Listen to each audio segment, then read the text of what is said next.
Le vendredi 11 août 1995, en pleine heure de pointe à Toronto, un train en percute un autre alors que ce dernier est immobilisé entre deux stations de métro. Le tragique événement ébranle la communauté. Il s'agit du premier accident d'une telle ampleur depuis l'inauguration du métro 40 ans plus tôt. L'enquête dévoile que les causes de l'accident sont liées à une mauvaise interprétation du système de signalisation par le conducteur et une défaillance mécanique des freins d'urgence. S'ensuit une prise de conscience majeure sur l'importance des mises à jour et de la maintenance. Certains systèmes dataient de 1954, dont les freins d'urgence. On a identifié un grand retard dans le niveau d'entretien du métro de Toronto. Pendant longtemps, l'intérêt du gouvernement, c'était de prolonger le métro, prolonger. Depuis, la CTT a fait différentes mises à jour, notamment du côté des freins et de la signalisation. Pour les employés, les changements se sont rapidement fait sentir. Jim Ross s'est joint à la CTT comme conducteur de métro 3 ans après l'accident. Pendant sa formation, l'accent était beaucoup mis sur la sensibilisation à la sécurité.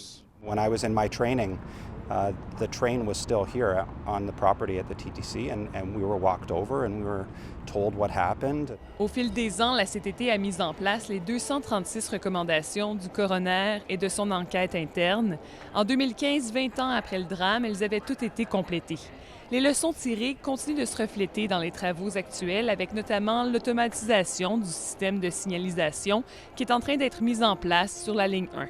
Une leçon qui est importante, c'est qu'on ne peut jamais se fier aux investissements qui ont été faits dans le passé. C'est qu'il faut toujours remettre les choses à jour et puis inspecter les systèmes qui sont en place. L'automatisation de la signalisation vise notamment à améliorer la fiabilité du réseau. Mais pour ce faire, Toronto n'utilise pas la toute dernière technologie. À titre de comparaison, un système similaire a été mis en place à Montréal dans les années 70. On n'est pas dans le NEC plus ultra, on est dans une technologie qui est éprouvée, mais qui quand même qui est en opération depuis des décennies. Ce que Toronto est en train de mettre est nécessaire, c'est certain. Le train léger sur rail Eglinton Crosstown intégrera quant à lui les plus récentes pratiques en la matière. Ici Marie-Hélène Rattel, Radio-Canada, Toronto.